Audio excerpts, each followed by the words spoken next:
हरियाणा में विधानसभा चुनाव है तो बात सियासत की होगी।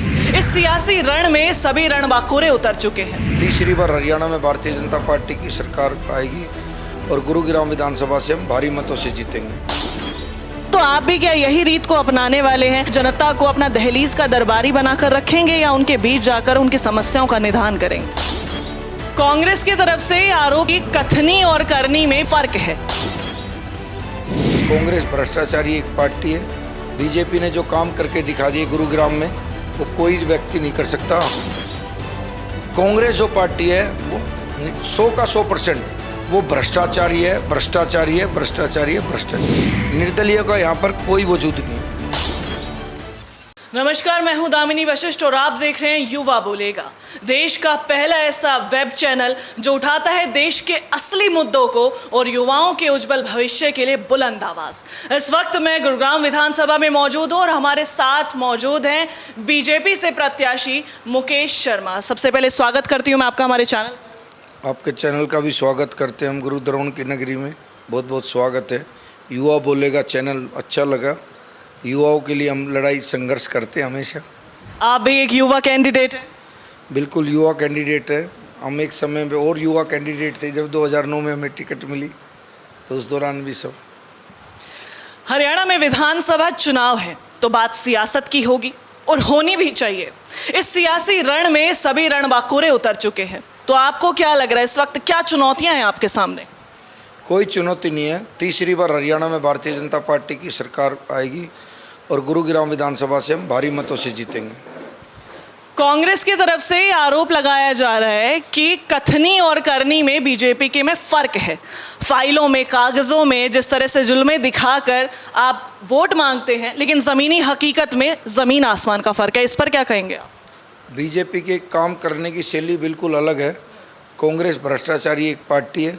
बीजेपी ने जो काम करके दिखा दिए गुरुग्राम में वो कोई व्यक्ति नहीं कर सकता। हमारे लिए एशिया का सबसे बड़ा रोड दिया है द्वारका एक्सप्रेसवे, हमारे को दिल्ली मुंबई एक्सप्रेसवे दिया है, और दोनों की ओपनिंग करने के लिए देश के यशस्वी प्रधानमंत्री श्री नरेंद्र भाई मोदी स्वयं आए थे।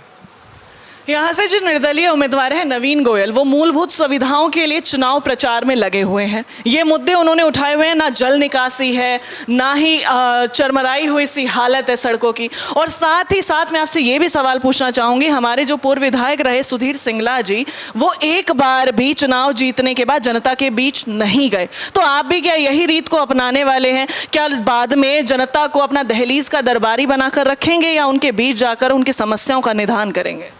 मैं पिछले 25 साल से जनता के बीच में ही हूँ, और जो निर्दलीय विधायक जो हैं वो अभी चुनाव लड़ रहे हैं निर्दलीय, वो लोग जो अपने आप को ये कह रहे हैं कि भाई मैं जनता के हित की बात कर रहा हूँ, तो वो निर्दलीय भाई साहब को तो ये पता होना चाहिए कुछ दिन पहले बीजेपी में ही थे, और वो बीजेपी में ही आज के बाद अब जो वो बागी हुए हैं, तो उन लोगों ने पार्टी को भी नकारा है।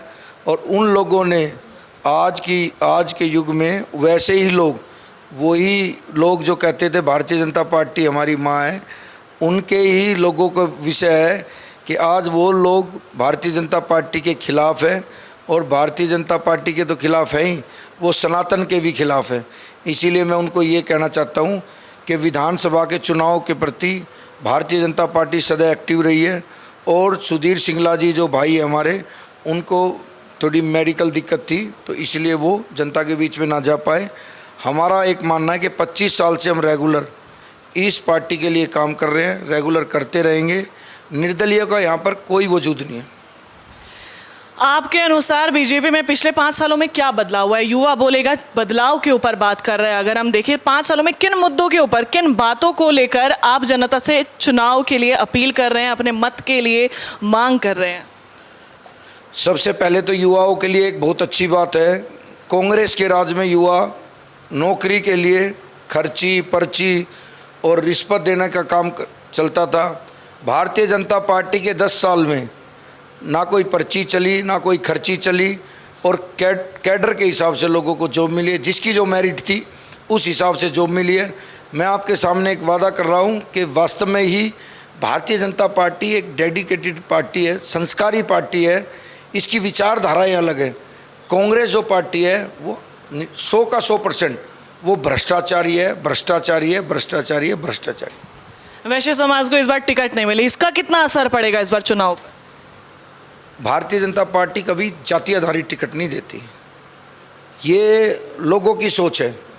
और जो लोग ये बार बार कह रहे हैं कि समाज की, पिछली 2 दफ़ा भारतीय जनता पार्टी ने वैश्य समाज को ही टिकट दे रखी थी, हमने भी उनके साथ कंधे से कंधा मिला के चुनाव लड़ा था।